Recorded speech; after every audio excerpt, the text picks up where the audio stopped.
menunggu dari Bapak Ibu yang ingin bertanya. Jamaah majelis pengajian online pagi hari ini. Kami persilahkan jika ada yang ingin bertanya.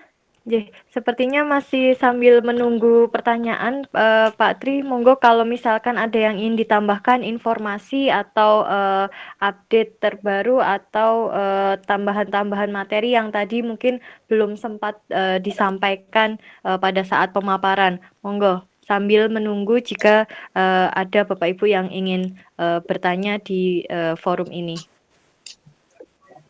Baik, saya kira tema yang kami sampaikan ini adalah tema awal. Kemudian nanti insya Allah setiap 1 bulan itu ada 2 kali tema. Tema yang berikutnya nanti akan kita sampaikan juga bagi Bapak Ibu sekalian yang ingin mengikuti ngaji bareng, belajar bersama-sama, lebih ke arah seperti itu. Nanti bisa gabung juga, mungkin bisa dicatat alamat email kita, nanti alamat situs kita di LPPOM MUI DIY, ya, nanti bisa dilihat, nanti ada informasi mengenai masalah terkait dengan cara-cara halal.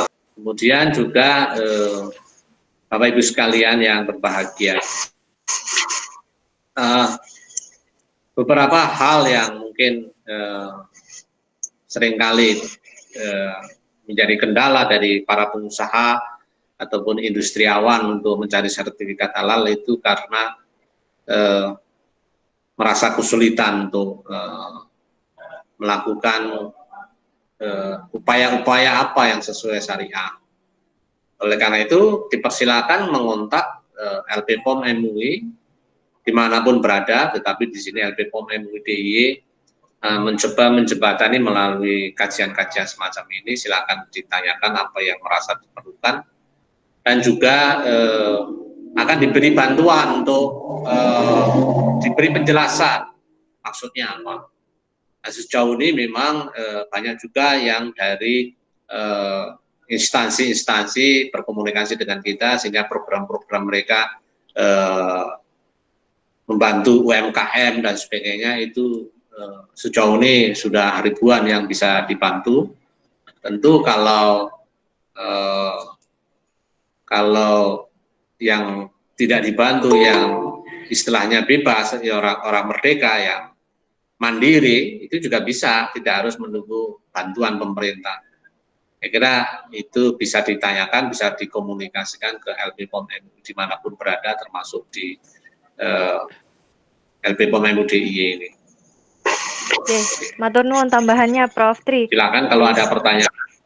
Bapak Ibu hadirin sekalian, ini masih ada waktu, monggo sekitar 15 menit untuk sesi tanya jawab. Mungkin jika ingin bertanya secara live, Bapak Ibu bisa langsung mengaktifkan fitur audio dan video dari platform Google Meet yang sedang disimak saat ini. Jadi di layar itu tinggal disentuh mawon gambar mikrofon dan gambar videonya. Monggo Bapak Ibu. Bisa. Ini Pak Amrin ingin bertanya, Pak. Monggo. Ini peserta dari jauh ya, Pak ya, jamaah dari jauh. Assalamualaikum warahmatullahi wabarakatuh. Waalaikumsalam warahmatullahi wabarakatuh. Selamat bergabung Pak Amrin. Silakan Bapak. Yang saya hormati Bapak Al-Ustaz Profesor Insinyur Tri Joko Wisnumukti dan hadirin yang berbahagia, saya Amrin Saragih dari Medan ini Pak. Oh ya, baik Pak Amrin, silakan. Horas Medan Pak. Ya, Horas juga. Saya ingin menanyakan keadaan kita ya, misalnya seperti yang jelas saya lihat di Medan itu, kadang-kadang kita ingin mengonsumsi, katakanlah mengonsumsi bakso seperti itu yang terbuat dari ayam, kemudian dari sapi. Nah, yang kita konsumsi ini kadang-kadang ada sakwa sangka kita, apakah ini disembelih secara syariat Islam atau bagaimana? Sakwa, bagaimana hukumnya ini, Ustadz, dan bagaimana cara kita untuk menghindari atau barangkali kiat yang seperti itu? Itu yang pertama, Pak. Ada 2 pertanyaan saya. Yang kedua, kadang-kadang terjadi, umumnya dalam pembesaran ayam itu ada kemungkinan ya, ada kemungkinan, dan beberapa peternak ayam yang kita tanya kadang-kadang mereka membesarkannya dengan enzim yang terbuat dari babi misalnya. Nah, memanglah kita makan ayam dan ayam itu disembelih secara syariat Islam. Tetapi pembesaran dari ayam itu sendiri kan dari enzim babi misalnya. Bagaimana hukumnya ini Ustadz? Kira-kira bagaimana cara kita untuk menghindari yang seperti ini supaya kita bisa terhindar dari yang seperti ini. Terima kasih Ustadz dan hadirin yang berbahagia. Assalamualaikum warahmatullahi wabarakatuh. Waalaikumsalam warahmatullahi wabarakatuh. Monggo langsung Prof. Tri bisa ditanggapi pertanyaan beliau. Terima kasih Pak Amret Ragi dari Medan. Jadi ada dua tema. Yang pertama adalah jika ragu-ragu mengkonsumsi. Yang kedua mengenai masalah penyembelihan ayam. Ya. Yang pertama di dalam kaidah Islam itu kan ada jika kita ragu-ragu maka tinggalkanlah. Maka engkau mungkin akan selamat. Itu konsep pertama di dalam Islam. Caranya kita menepis apakah keraguan ini benar dari kita. Yang pertama kita bisa melihat logonya kalau itu produk yang berkemasan. Kalau ada logonya sudah pasti logo halal MUI itu berarti dia sudah diperiksa.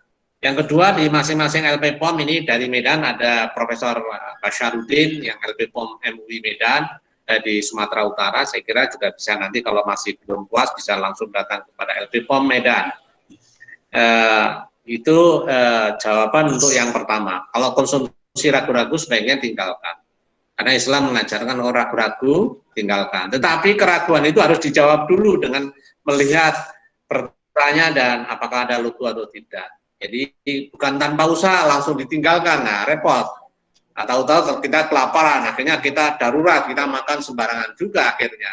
Nah, oleh karena itu untuk memuaskan hal-hal yang terkait dengan keraguan itu, kita lihat logonya dan bertanya. Yang kedua mengenai masalah pembesaran ayam yang kadang menggunakan enzim. Ini salah satu manfaat daripada penyembelihan itu sendiri. Itu kan mengeluarkan darahnya, darah yang mengalir yang diharamkan tadi, potensi besar masih mengandung enzim yang mengalir dalam darah tadi itu dikeluarkan lewat penyembelihan itu. Tetapi sebenarnya pakan yang diberikan kepada binatang yang sebelum kita konsumsi itu tentu bukan yang kita makan langsung. Jadi ada suatu perubahan metabolisme di dalam produk tadi, produk ayam tadi yang sudah berubah. Jadi mungkin ikan yang di alam itu mungkin ikannya halal, tapi makannya mungkin sembarangan. Tetapi kita menghukum itu sebagai halal karena ada proses metabolisme yang bisa kita mengerti bahwa itu halal itu kita bisa mengerti. Sehingga proses penyembelihan ayam itu berpotensi besar untuk menghilangkan enzim-enzim yang diharamkan tadi. Semakin jauh rantai makanannya atau keraguan produk tadi sampai ke kita, maka itu semakin baik. Ada beberapa yang istilahnya menganggap menjijikan, yang kita tahu cara makannya, kok kita konsumsi walaupun itu halal. Misalnya ikan atau lele atau apa dikasih makanan yang mungkin menjijikkan sehingga kita tidak doyan makan. Tetapi kalau ada proses-proses antara sampai ke makanan itu kita konsumsi, saya kira itu lebih baik sehingga orang mengatakan bahwa itu menghilangkan keraguan terhadap apa yang kita konsumsi. Saya kira demikian yang bisa saya beri jawaban kepada Pak Amin Saragih. Bagaimana Pak Amrin? Sudah cukup atau ingin berdiskusi lebih lanjut terkait pertanyaan Bapak? Sementara terima kasih Pak Ustadz. Oh, alhamdulillah. Baik Pak. Terima kasih Pak Amrin pertanyaannya.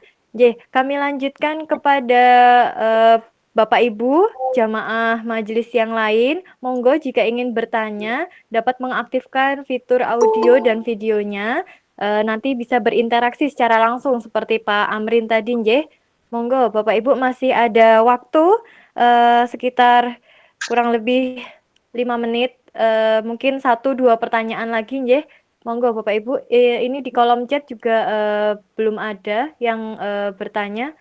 Bapak Ibu yang bergabung, kami persilahkan jika ada pertanyaan.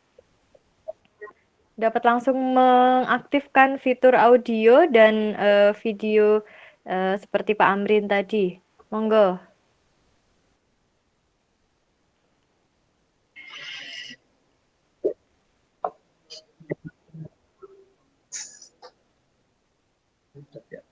Oke, kami masih menunggu jika ada pertanyaan dari Bapak Ibu hadirin sekalian.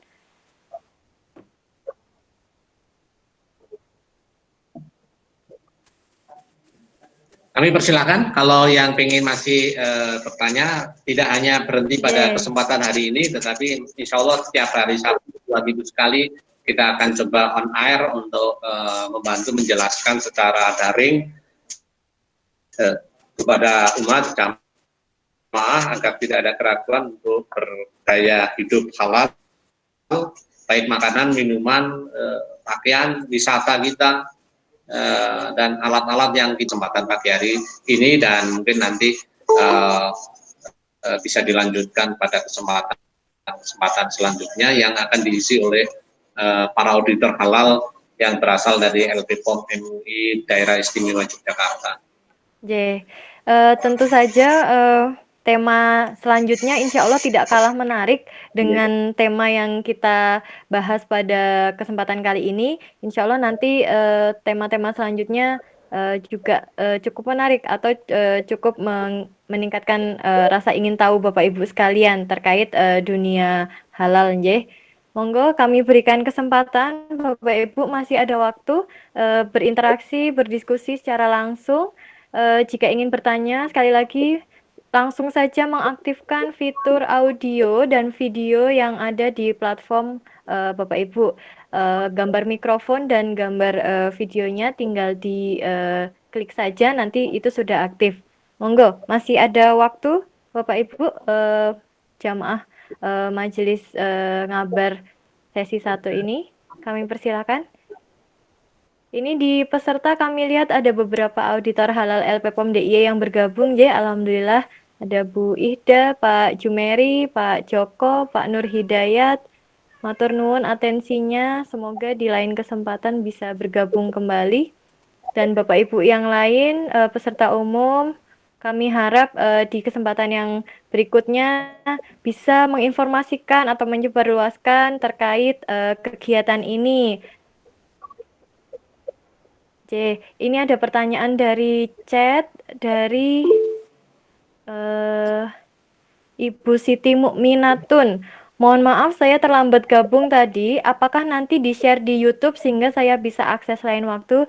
Ibu, insya Allah rekod atau rekaman pengajian atau kegiatan pada pagi hari ini nanti akan diupload di YouTube oleh teman-teman dari LPPOM MUI DIY. Jadi nanti Ibu bisa mengaksesnya, melihat videonya di lain waktu, Mungkin tadi tertinggal atau karena ada kesibukan, Monggo Bapak Ibu yang ingin bertanya langsung saja.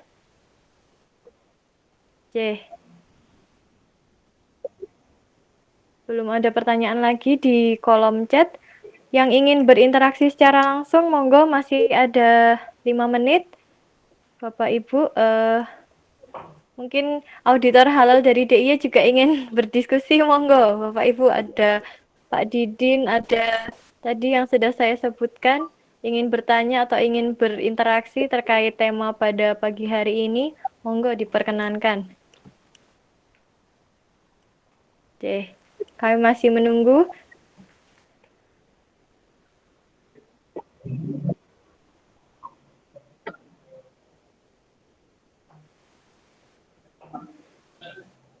Adakah Bapak Ibu yang ingin Semoga silakan bertanya? kalau memang ya. Masih ada waktu. Masih bisa satu pertanyaan lagi, satu peserta lagi nih, insya Allah. Sedikit saya ingin mengajukan pertanyaan pada Pak Direktur LPPOM MUI. Assalamualaikum warahmatullahi wabarakatuh. Waalaikumsalam warahmatullahi wabarakatuh. Sekarang ini mungkin produk yang atau bahan-bahan, bisa kita katakan juga bahan-bahan ataupun produk yang beredar di Indonesia, termasuk juga di Yogyakarta, kan banyak yang berasal dari impor gitu ya. Banyak yang berasal dari impor.